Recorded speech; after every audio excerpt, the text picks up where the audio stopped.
of shadows.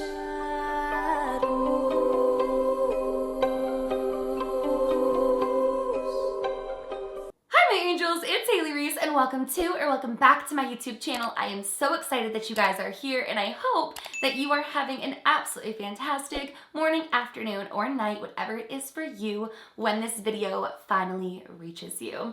For today's video, we are going to be diving into yet another true crime case.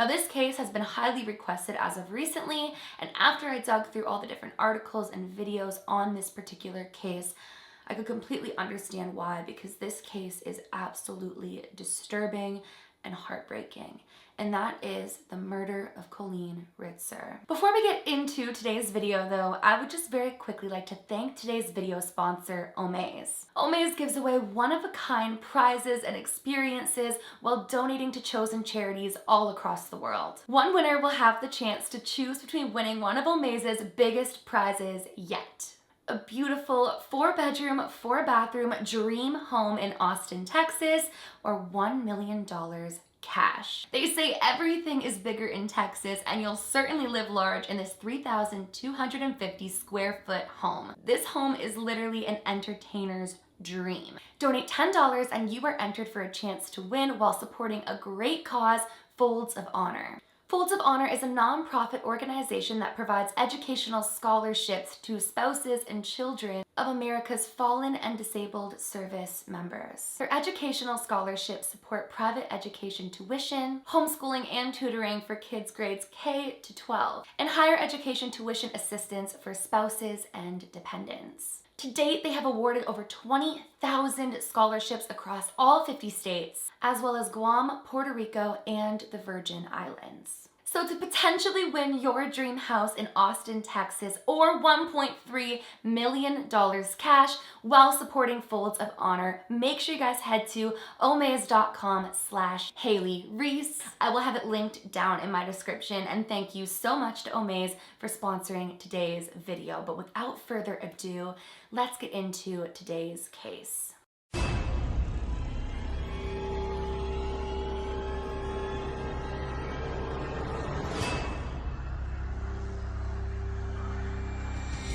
So this story begins on October 22nd, 2013 at Danvers High School in Danvers, Massachusetts. At this time, Danvers High School had around 1,000 students and around 100 teachers, one of which was 24-year-old Colleen Ritzer, a 9th grade algebra teacher. Now, Colleen was described as an extremely kind-hearted woman. A lot of her students described her as their absolute favorite teacher, and something that was really incredible about Colleen was her passion for setting children up not only academically, but also on a personal level. She really cared about reaching her students and helping them to achieve their academic and personal goals, and was also really relatable. She would come up with fun little math games for her students, talk about Taylor Swift, and just really engage in meaningful conversations with her students. She was a passionate teacher in it for the right reasons. Colleen was really close with her family and actually still lived with her parents, Peggy and Tom Ritzer, and she was just described as an all-around incredible woman. On Tuesday, October 22nd, 2013, Colleen would head into work,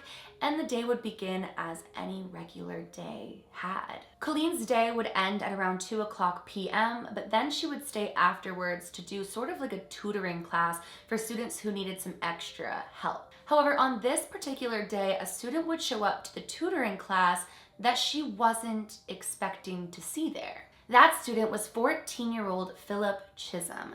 Now, Philip was a new student to the school. He'd only been there a couple of months, and Colleen wasn't expecting to see him at the tutoring class. But in true Colleen nature, she had no problem with it, and Philip was going to join them for the class.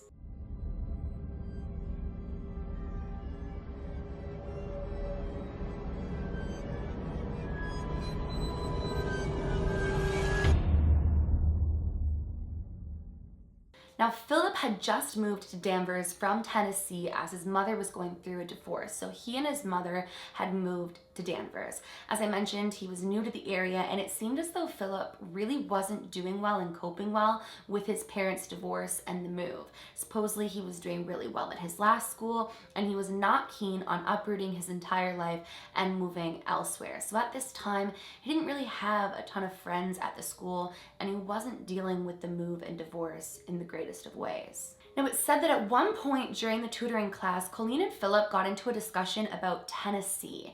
Now, a student who was in the tutoring class said that Philip automatically shifted his demeanor. He seemed very upset to be talking about Tennessee. And the student said that Colleen seemed to recognize this, and while she pushed the conversation a little bit further, she ended up completely dropping the conversation because it was visibly evident that Philip was not happy to be talking about Tennessee. I guess this was a trigger of his. The student said that after this particular interaction between Colleen and Philip was like mumbling under his breath, and he didn't seem happy in the slightest. At around 2:54 p.m., Colleen would exit her classroom and head to the bathroom. She wouldn't return back to the classroom. As the school day was coming to an end, the extracurricular activities were beginning, and the soccer coach recognized that one of the students wasn't there, that student being Philip. But he wasn't overly concerned about this either. As the night went on though, somebody was becoming overly concerned, and that was Philip's mother. When Philip didn't return home after what would have been soccer practice, and as the night was going on, she became increasingly worried. I mean, it wasn't like Philip would be hanging out with friends after school. He didn't really have any friends yet. So she was concerned because along with the fact he hadn't returned home from school, she knew he wasn't coping well with this whole move and with the divorce, and she knew he didn't really have any friends. At 6:34 p.m., Philip's mother would report him missing to police, but she wasn't the only concerned or worried parent. Colleen's parents were beginning to become worried that Colleen hadn't returned home after school. Now, this really wasn't in Colleen's nature. Colleen was the type of reliable daughter who would let her parents know if she was running late after school or if she wasn't going to be home for dinner, and they found it very strange that they hadn't heard anything at all from Colleen. So her dad decided to head to the school to check on his daughter and make sure that everything was okay. And initially he was met with relief as he saw Colleen's car was still in the school parking lot. He assumed that maybe she was running late after school, or maybe she was still working on some things, or even maybe her phone died so she wasn't able to let them know that she was running late. But after searching around the school, his relief turned to worry again, as not only did he not see Colleen anywhere, but nobody else did either. Everyone who he was asking if they'd seen her said they hadn't seen her. So he started to become increasingly worried as well. So the police were called, and now not only was 14-year-old Philip CHISM reported missing, but so was 24-year-old Colleen Ritzer.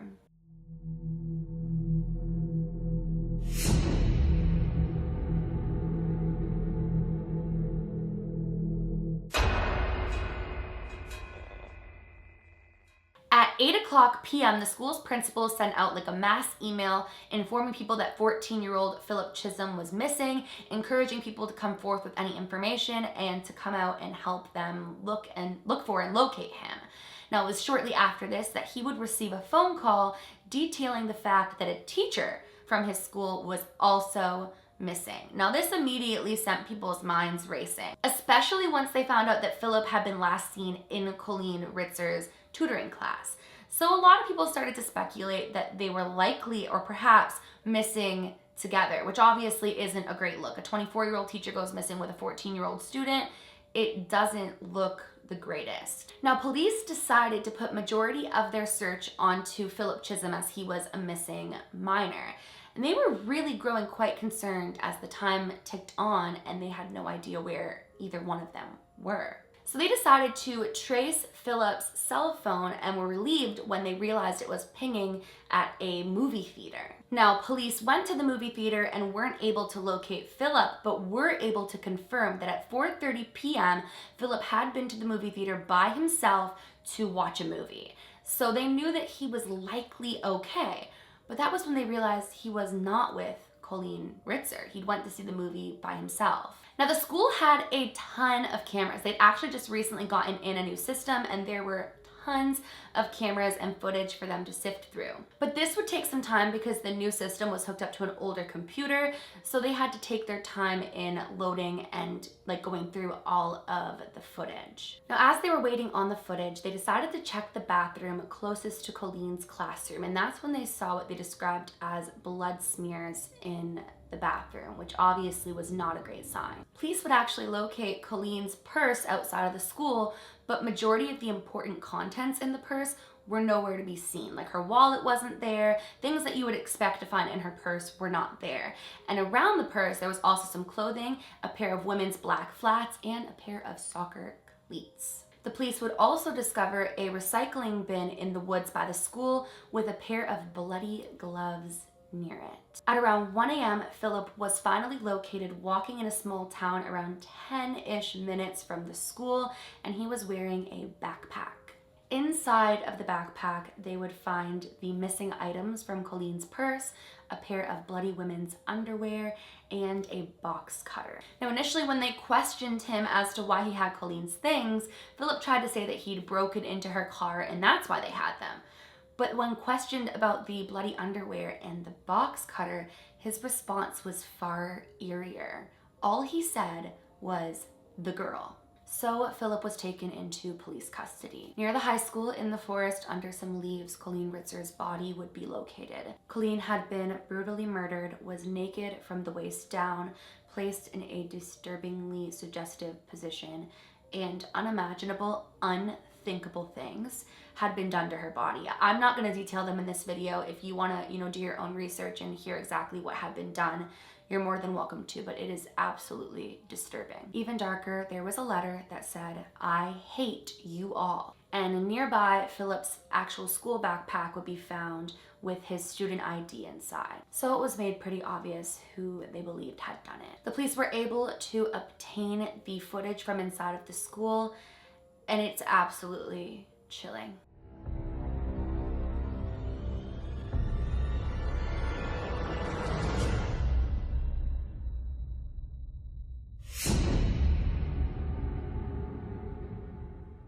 The cameras show Colleen exiting her classroom and heading to the bathroom nearby her classroom. Seconds later, you see Philip CHISM exiting the classroom. It appears that Philip notices the cameras and proceeds back into the classroom.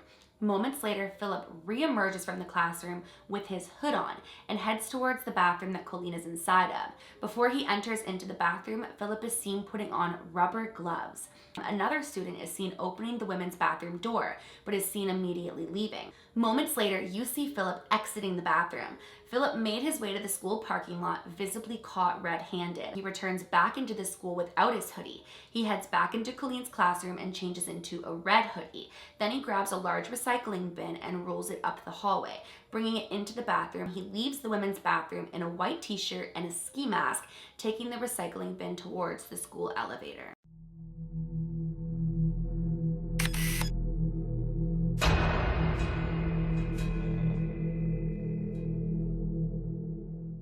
Philip had followed his teacher into the school bathroom, stabbed her in the neck 16 times, slit her throat with a box cutter, and proceeded to assault her. It was said that after he finished doing what he was doing to Colleen was when the student opened up the door, and she claims that she had just seen like his naked butt. So she assumed that she'd walked in on somebody or some sort of a scene that she had no business being a part of, so she quickly turned around and left. Following this unimaginable, unthinkable crime, Philip put Colleen's body into the recycling bin, rolled her out of the school, and dumped her body where she would be found, which just makes this footage all the more disturbing. I can't even fathom, it's so heartbreaking. Even worse, it's believed that at the time of Philip putting her into the recycling bin and exiting the school with her, that she may have still been alive. It's actually unknown at what point she passed.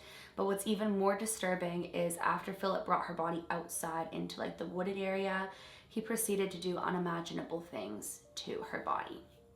It's disgusting. Now, while Philip was awaiting his trial, he would attack yet another woman. Philip would follow the guard into the staff locker room and proceed to stab her with the pencil, but thank goodness the commotion caught the attention of other guards and that woman was saved.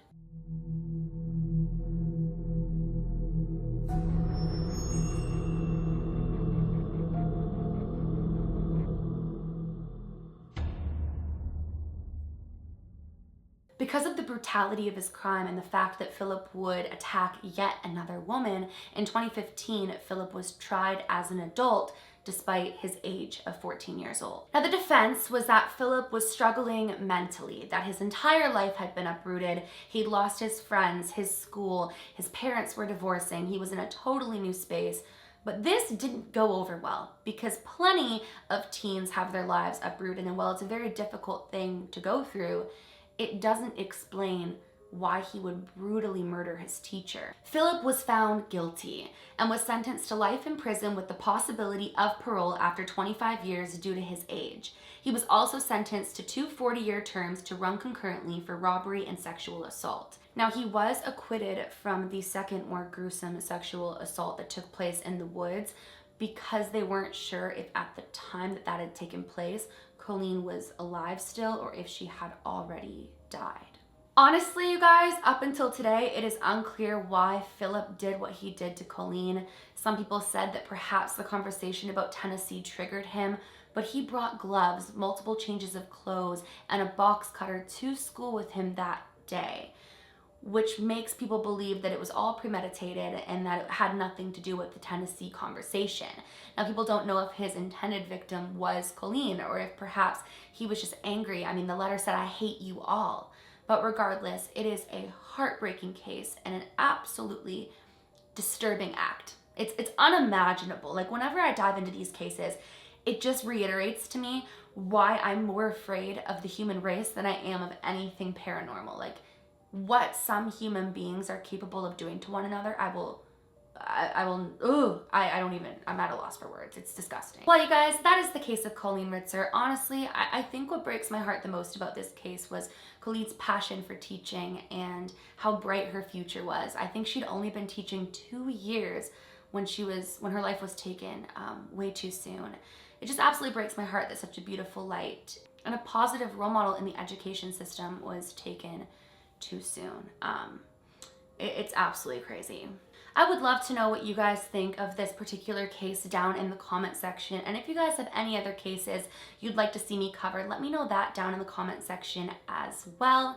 One thing that I will add is plenty of students said that they would have never seen Philip doing this, that Philip was so quiet, he seemed so nice, and this was shocking to them, which again adds to my fear of people within the human race, because it's like you can just never truly know what people are capable of. Once again, I would just love to thank Omaze for sponsoring today's video. As I mentioned, to potentially win a dream house in Austin, Texas, or $1.3 million cash while supporting Folds of Honor, head to omaze.com/Hailey Reese. I will have that linked down in my description box, and thank you to Omaze for sponsoring. Dang it, the lighting in this video just keeps shifting. I am so sorry, you guys. That hasn't happened in my videos for a while, but today it's like light, dark, light, dark. I apologize. But if you guys are new to my channel or you are just not yet subscribed and you do enjoy my content, I would seriously love it more than you will ever know if you would go ahead and click that subscribe button. And please give this video a big thumbs up if you did enjoy it.